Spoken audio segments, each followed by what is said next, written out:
بسم اللہ الرحمن الرحیم۔ السلام علیکم ورحمۃ اللہ وبرکاتہ۔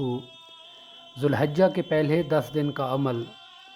حضرت عبداللہ بن عباس رضی اللہ عنہما سے روایت ہے کہ نبی کریم صلی اللہ علیہ وآلہ وسلم نے ارشاد فرمایا، ان 10 دنوں میں کیے جانے والے اعمال سے زیادہ اللہ تعالیٰ کو کسی اور دن کا عمل صالح محبوب نہیں، یعنی ذوالحجہ کے پہلے 10 دن کا عمل۔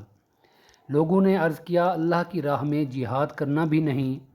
آپ صلی اللہ علیہ وآلہ وسلم نے ارشاد فرمایا، اللہ کی راہ میں جہاد کرنا بھی نہیں، سوائے اس شخص کے جو اپنی جان اور مال دونوں کو خطرہ میں ڈال کر نکلا، پھر کسی چیز کے ساتھ واپس نہیں آیا۔ صحیح بخاری میں یہ روایت موجود ہے۔ دعا ہے اللہ تبارک و تعالی ہم سب کو ان 10 دنوں میں نیک اعمال ذکر اذکار کرنے کی توفیق عطا فرمائے، ہمیں دنیا آخرت کی بھلائی عطا فرمائے۔ السلام علیکم۔